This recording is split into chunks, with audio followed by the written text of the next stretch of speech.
You'll be fine going to the hospital alone, right? I swear I'll send you straight to hell.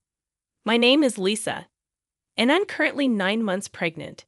It's my first time giving birth, so while I'm filled with anxiety, I feel truly blessed about welcoming a new member into our family. My husband, David, is a white-collar worker and has weekends off. However, he doesn't offer much support around the house or help with shopping. This is because he usually goes back to his parents' home on weekends. David has a deep bond with his in-laws, and since their home is nearby, he spends almost every weekend there without any specific reason. Since becoming pregnant, I've been cautious about lifting heavy objects. For instance, when buying heavy items like rice, understanding friends often help out. My daily routine starts by waking up early, preparing breakfast for David, and seeing him off to work. Afterward, I do the cleaning and laundry, and then head out for any necessary shopping. Once I return home, I start prepping for dinner. Only after finishing these tasks can I finally have some relaxation time. Since taking maternity leave, I've taken up a new hobby, blogging. Every day, I write a diary accompanied by photos I take, such as meals, the blue sky, flowers blooming in the garden, and more. Many friends and acquaintances leave comments, and these moments of journaling have become small daily joys for me. One evening, as I was preparing dinner, my husband returned home as usual. He carelessly placed his bag and jacket on the sofa, and I tidied them up, hanging them on a coat hanger. "Welcome back. I made hamburgers for dinner. I'm going to take a bath," I said. Responding curtly, he headed straight for the bathroom. 3 years have passed since we got married, and there has been little kindness or consideration from him. I occasionally wonder if this is truly what a marital relationship should be like. But I've resigned myself to it. When David returned in his pajamas, I handed him a drink. "Where's the beer?" he asked, glancing at the bar. I hinted, "Sorry, I forgot to buy it today. I'll get some tomorrow." "Seriously? Go to the convenience store now." His demeanor changed immediately, and he spoke with evident anger. I was irritated. Why was he asking his pregnant wife to do this? If you want it so badly, why don't you go get it yourself? It's hard for me to move around with this big belly. At that moment, he became even angrier and started shouting. "You're the one who forgot to buy it. It's your job to fix that mistake. Just because you're pregnant doesn't mean you get special treatment." My mother always said it's important to keep moving for the sake of health. Knowing that he doesn't calm down easily when he's angry, I reluctantly decided to go to the convenience store. Once I arrived, I bumped into Sarah, a neighbor. "Oh, Sarah, good evening." "Good evening, Lisa. Did you forget to buy something too?" "I ran out of sauce, so I came here." Sarah's cheerful voice slightly lifted my spirits. "My husband really wanted beer, and he told me to buy it. Why didn't he just go himself?" "That's what I said, but it didn't get through to him." "It sounds like you're having a tough time, Lisa." After walking together for a bit, Sarah and I parted ways at a crossroad. When I returned home, David was lounging on the sofa, watching TV, having not even cleaned up after dinner. "Why did it take you so long? What were you dawdling around for? Give me the beer." David's disgruntled voice and his insensitive remarks made my heart ache. However, I handed him the beer without a word and began cleaning up after the meal. How could he say such things to me, especially when I'm pregnant? I felt the urge to retort, but I didn't want another shouting match, so I remained silent.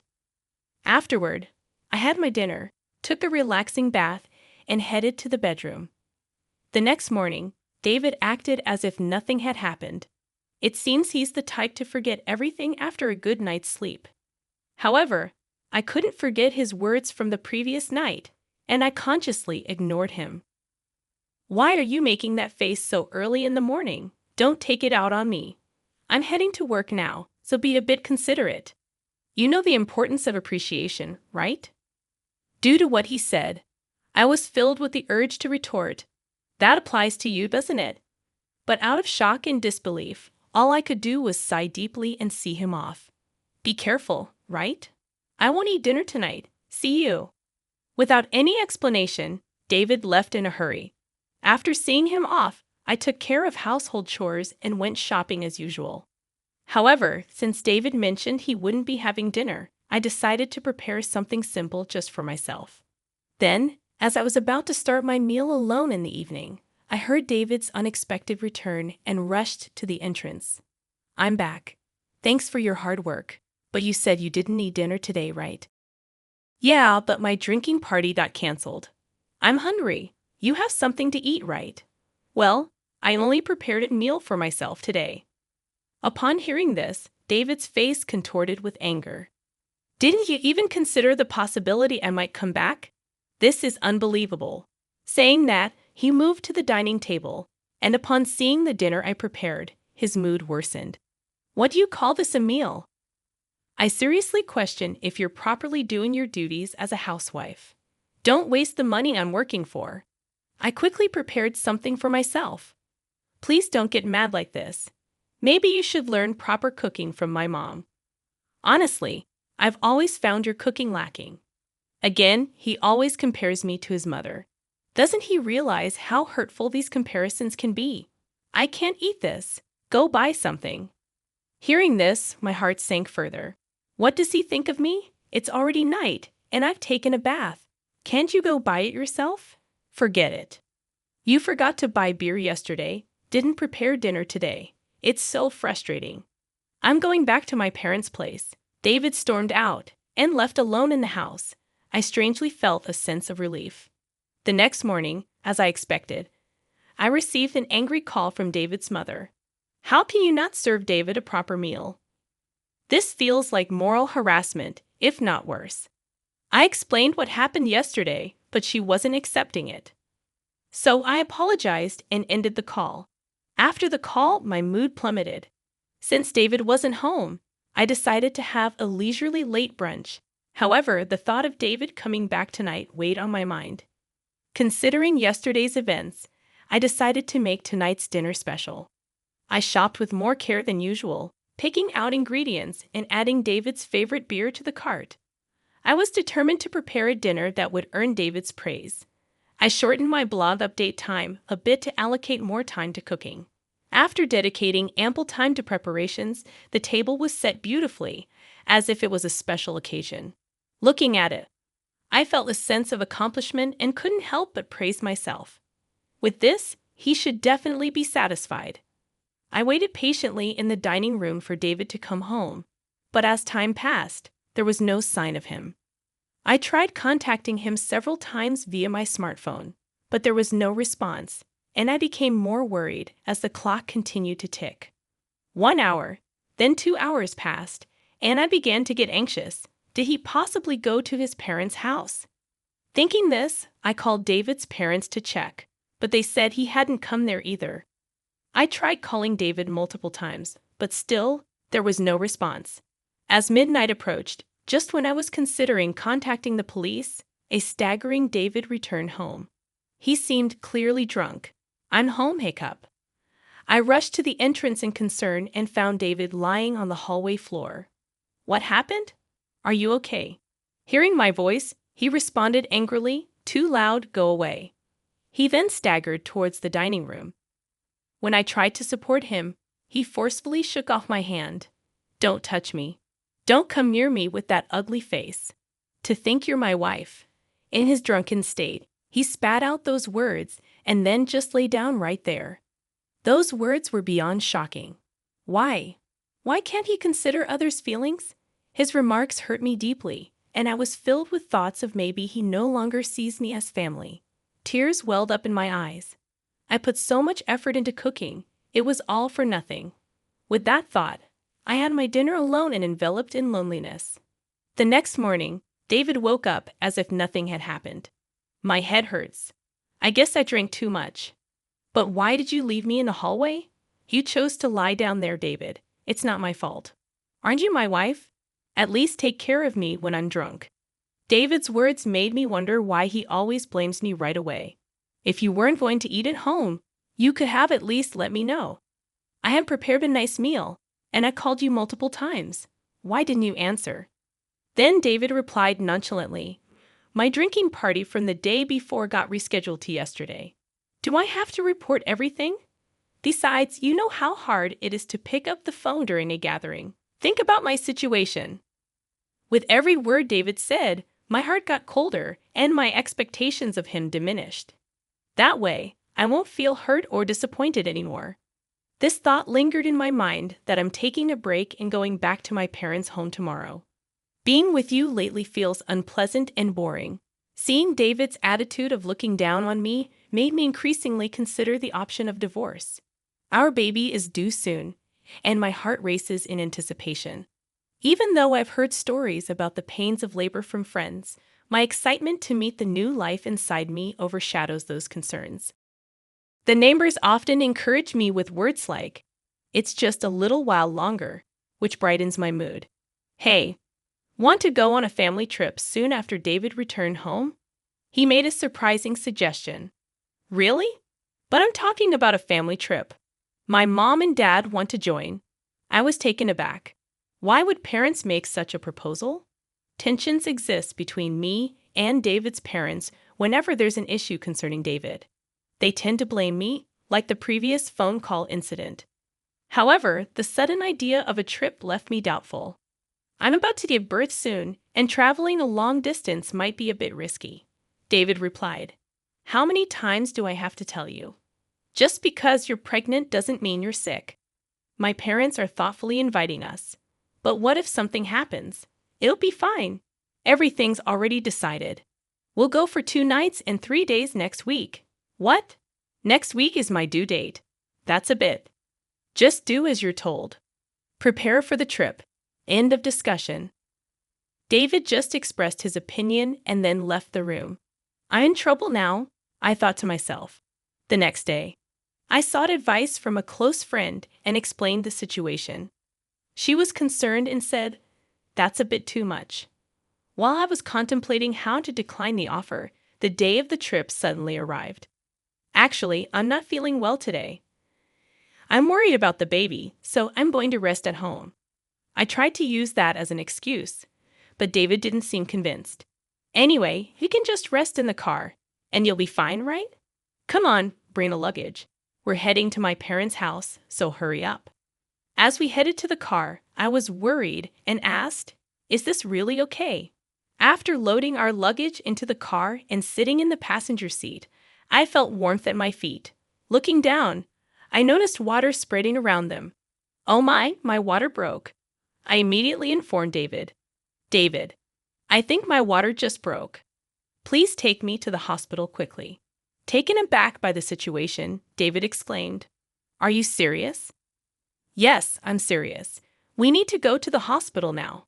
The baby might be coming."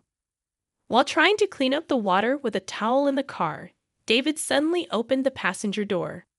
"David, what are you doing? We need to go to the hospital. Get out, you're going to make a mess in the car." I was in complete shock. "What are you saying?" I said, "Get out. I need to clean the car." Then David forcefully pulled me out of the car. In this unbelievable situation, David said, "I can't believe this. We were supposed to be on a family trip. Just go to the hospital by yourself." I was too shocked to say anything as I called out to David, "Wait, how can you leave me here like this?" He drove away, leaving me behind. Feeling overwhelmed, I quickly dialed for an ambulance. When someone approached, asking, "Lisa, are you okay?" It was Sarah, looking concerned. Sarah immediately recognized my predicament and arranged for a special taxi, comforting me throughout.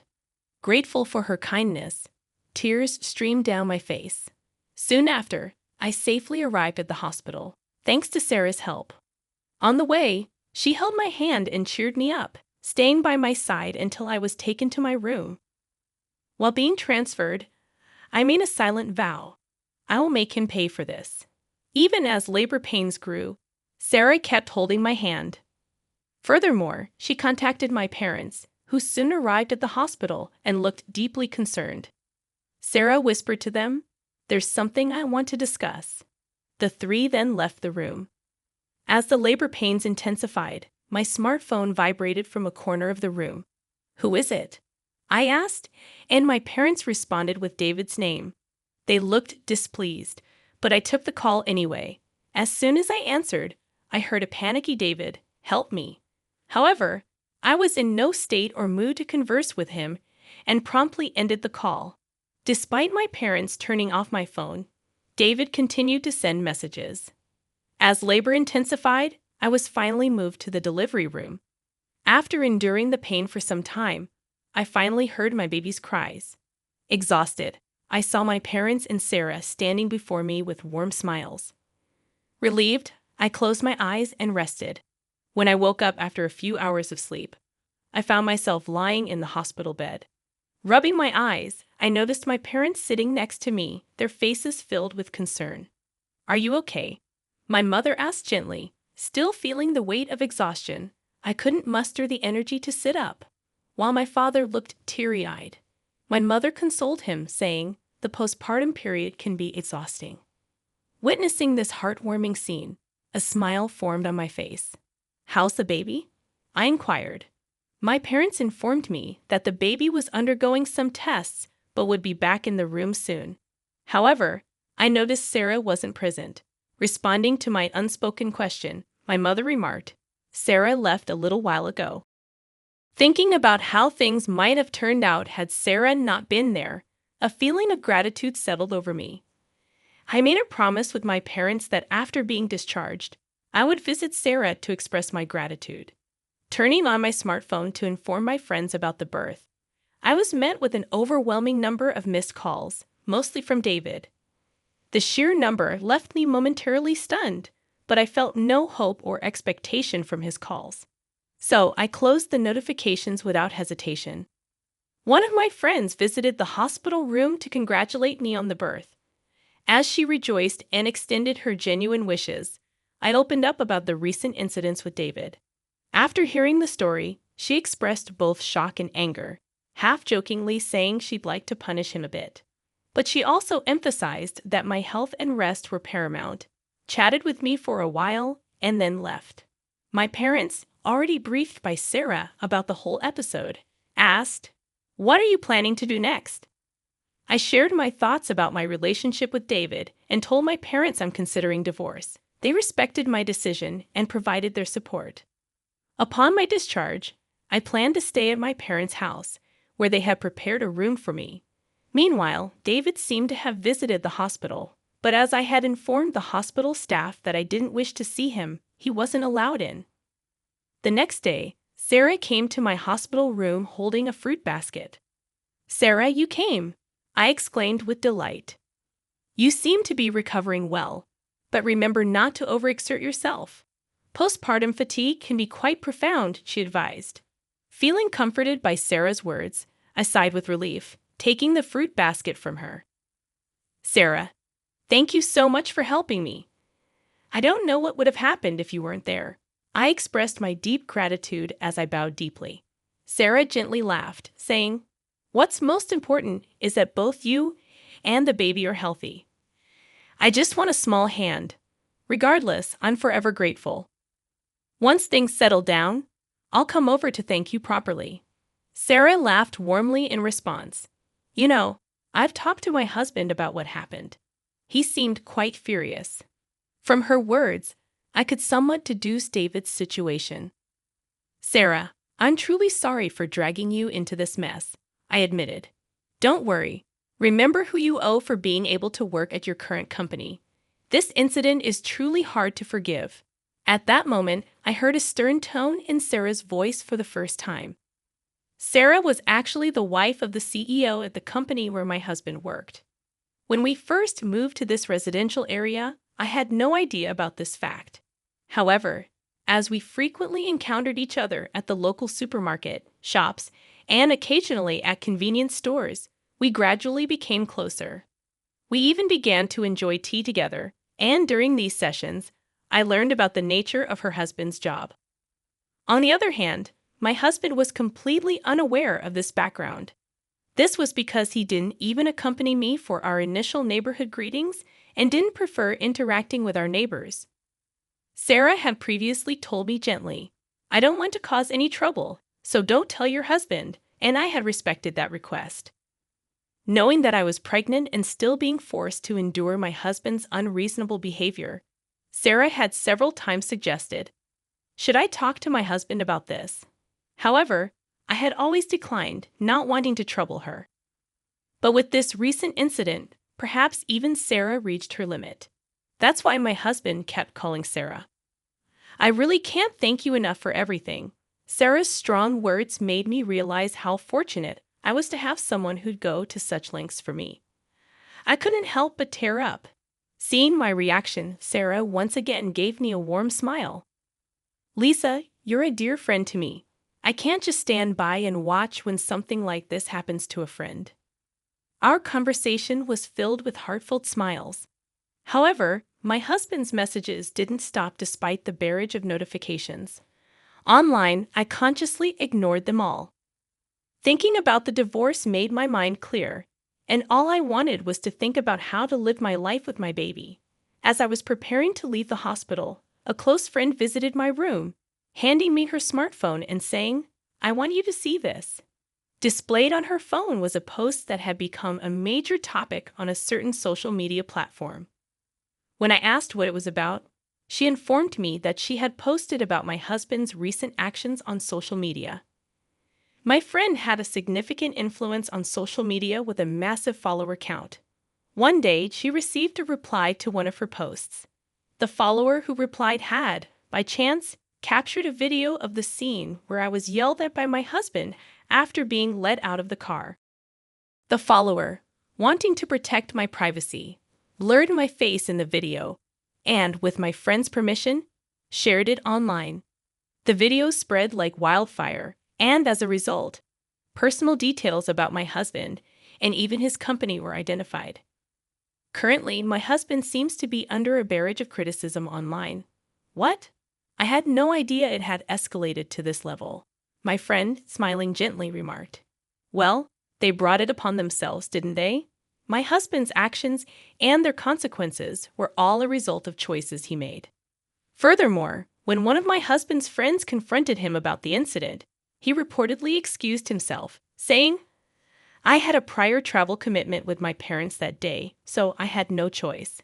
Because of this statement, not only my husband, but also his parents began to face criticism online. The story spread even in the vicinity of my in-laws' home, and there seemed to be various topics related to my husband's parents circulating on social media.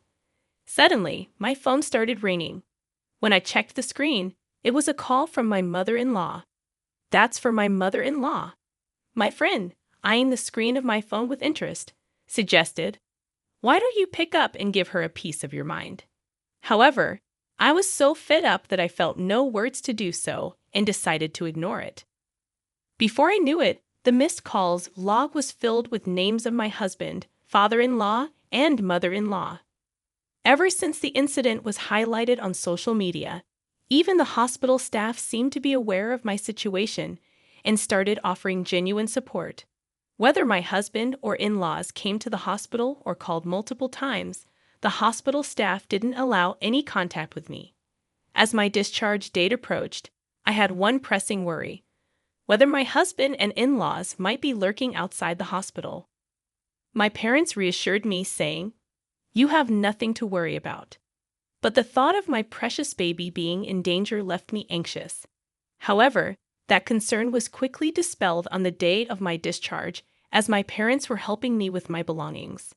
I heard my husband's voice shouting, "Lisa," followed by the loud voices of my in-laws. Suddenly, men in black suits surrounded me, forming a protective barrier. As I tried to understand what was happening, one of the men approached me, gently opening the car door and said, "Don't worry, we're here on Sir's request to protect you." It seemed my parents were already aware of this, as my mom said, smiling, "Didn't I tell you there's nothing to worry about?" Believing her words, I felt relieved and smoothly got into the car. All the while, my husband and in-laws, overwhelmed by the presence of the bodyguards, couldn't come any closer. I can't find the words to express how grateful I am for Sarah supporting me like this. The only thing occupying my mind was how to reciprocate Sarah's kindness.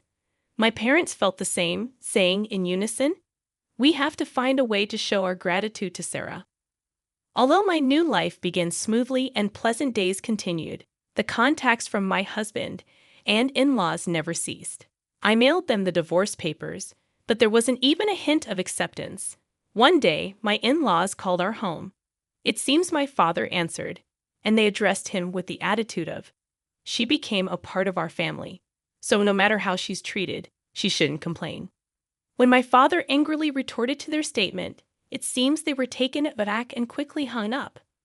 While discussing how to handle this with my parents, I decided that seeking professional assistance was the best course of action and resolved to consult a lawyer. Coincidentally, my father was acquainted with a lawyer, and when we explained our situation, he graciously promised to help. I informed the lawyer about the video circulating on social media and detailed past events. When the lawyer reached out on our behalf, my husband was initially taken aback. However, over time, he became defiant. "We'll solve marital issues ourselves. We don't need a lawyer," he argued in a fled tone. However, the lawyer calmly responded, "I'm acting upon Lisa's request. Any future communication should be directed to me. It's up to Lisa, my client, to decide whether or not she wants to involve a lawyer." My husband was at a loss for words, though initially refusing to divorce. When mediation and the possibility of a court case were suggested, the word court seemed to shake him, and he reluctantly agreed to the divorce. I have no interest in the child and have no intention of seeing them in the future, so I don't see why I should pay child support. As for property distribution, I did nothing wrong, he claimed irrationally. The lawyer calmly explained from a legal perspective, but my husband still seemed unconvinced. "In that case, it seems we'll meet in court," the lawyer suggested. My in-laws, who were listening nearby, appeared to panic and immediately agreed. When I was informed of this by the lawyer, I was shocked that I had ever married such a man.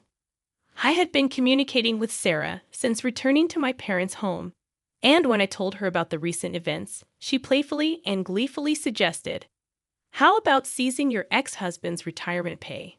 Garnishment is one way, right?"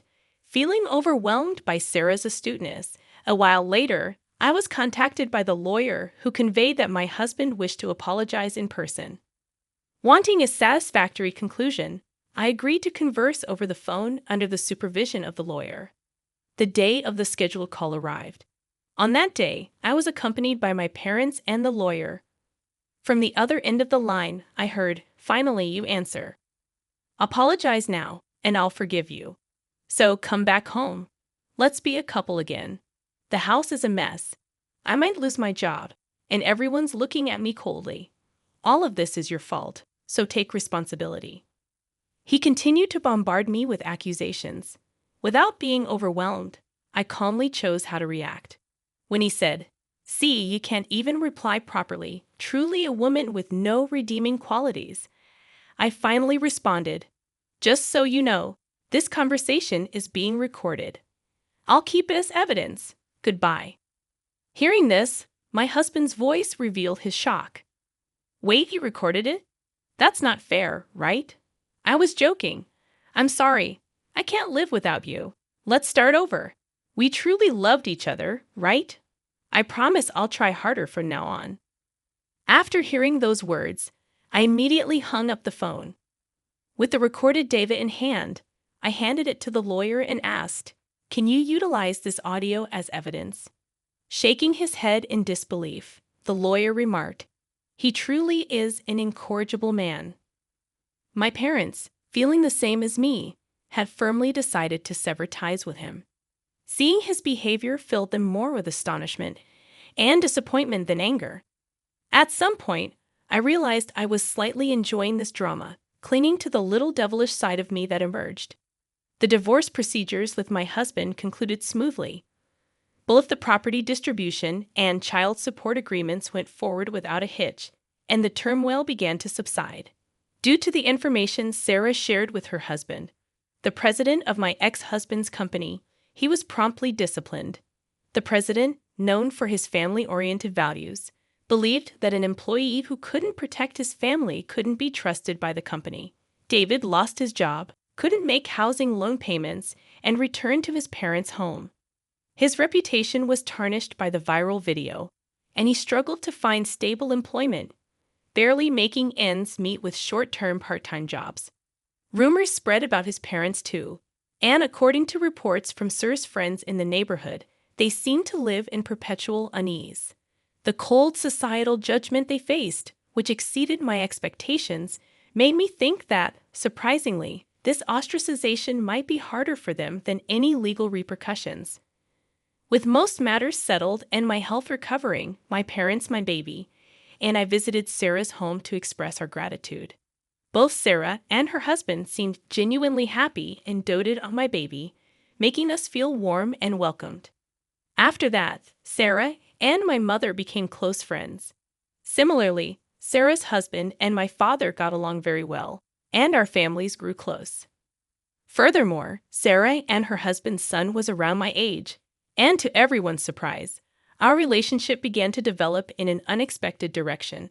A few years later, the idea that I might actually become a part of Sir family was something no one could have ever predicted.